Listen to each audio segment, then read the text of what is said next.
Hey, what's up? I have the Vaporfly 4%. I've had them for a few months, have not run in them yet. You okay? And so I'm going to do some 400s, and I'm going to switch between the Vaporfly 4% and my regular shoes to see what the difference is. This is part of me doing my own little anecdotal studies to see if the Vaporfly 4% are going to make a big difference. Please. Or I'll call the police.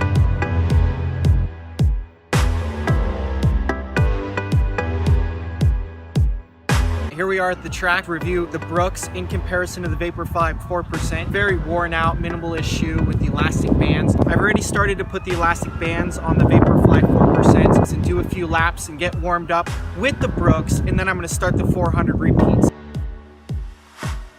8 laps are done. Trim these to length, and then I'm going to start my active mobility and active dynamic warm-up.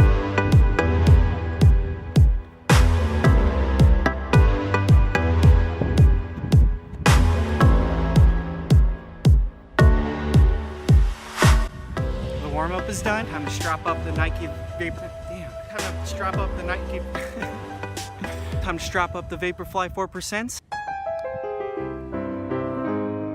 Here I have some chocolate-covered espresso beans, 2 after each 400 to see how it affects my blood sugar and my performance. And espresso beans is a major stimulant, so it might help the situation, help increase performance at the same time.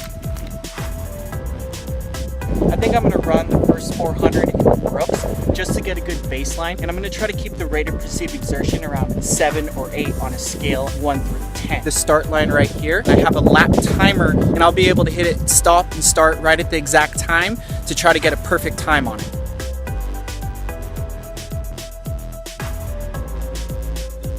Just crossed the line. That first one was a 124. I'm gonna stay moving, grab 2 chocolate-covered espresso beans, finish it off with some water, start my next interval after 3 minutes rest, and try to repeat the same rate of perceived exertion as that one, 124. There's the marker.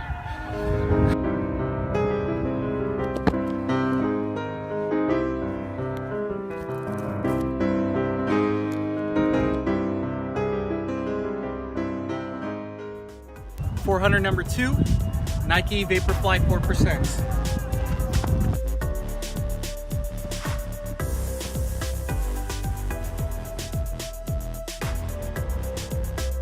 So 2 down, 6 to go, and Victoria's enjoying her workout. I'm gonna finish these 2 chocolate-covered espresso beans.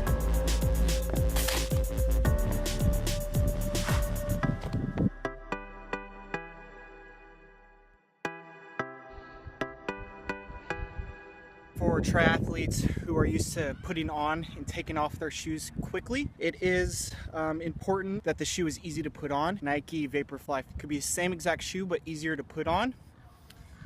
That would be an improvement. Let's talk about how the shoes felt. The Brooks is a little bit more impact, and when I land a little bit more mid-foot on the Nike Vaporfly 4%, I do definitely feel a spring. If I'm too far on the toes on the Nike Vaporfly, then it doesn't seem to give as much return as if I were a mid-foot or heel runner. Lap number 1, which was a 124, Nike Vaporfly 4%, I was able to get 3 seconds faster, but who knows if that was just me going faster subconsciously because the Nike Vaporflies are supposed to be faster, or a combination of both. Just cross the line, pick up the iPad, interval number 3 with the Brooks, 119.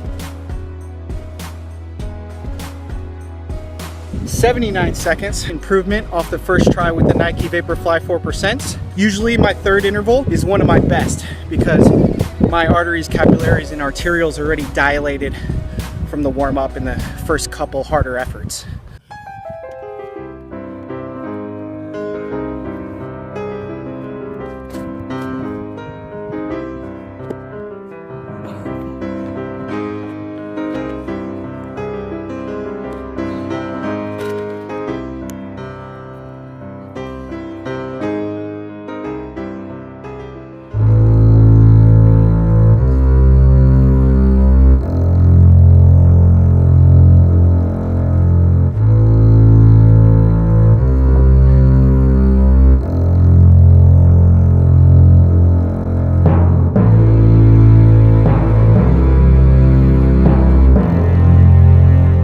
Nike Vaporfly 4% seems to give me a little bit less impact that reverberates through my knee and through my hip, and that gives me more confidence in overstriding. Interval number 5, and that starts in 20 seconds. Very excited to see how these next few turn out.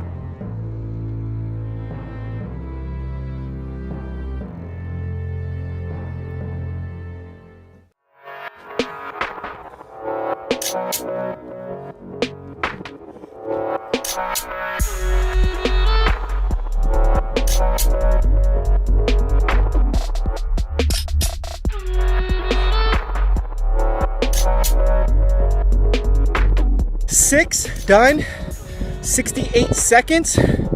Pretty happy about that. Went a little bit harder than I should have. Couldn't help myself, they're just so fun to run in. I'm starting to really open up and feel the shoe, and I definitely feel the bounce. Pretty happy with it. Not sure how well I held my rated perceived exertion from a 7 to an 8, but it's good to see how easy a 68 feels in the shoes. Does help me think about how the Vaporfly 4% can be useful by reducing the amount of impact. If you have a pre-existing injury, by getting the Nike Vaporfly 4%, you could reduce the impact on the knee and the hip. At the beginning of a rehabilitative state or routine, the Vaporfly 4% would be a good shoe to implement into your rotation of shoes. On interval number 7 and then 8, I have only 2 chocolate covered espresso beans left. A few more gulps of this Pellegrino. Probably went through about a half a bottle because it's cold today here in San Diego, and we'll see how we do.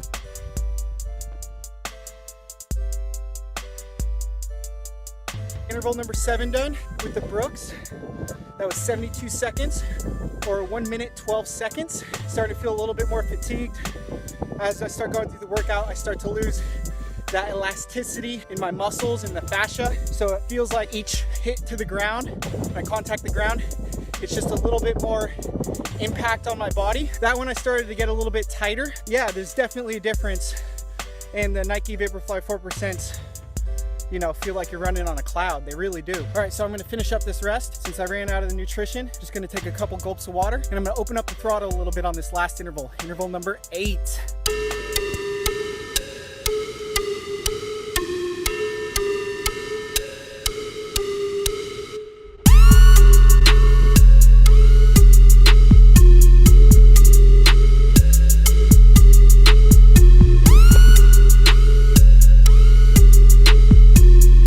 In conclusion, the Nike Vaporfly 4% look to be a little bit faster, wouldn't you say?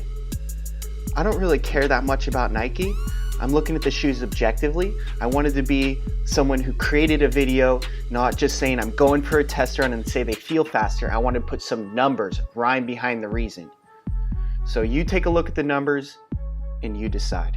If you want to see more videos like this, click the top left-hand corner for the Nike Vaporfly 4% video. Otherwise, till next time, later.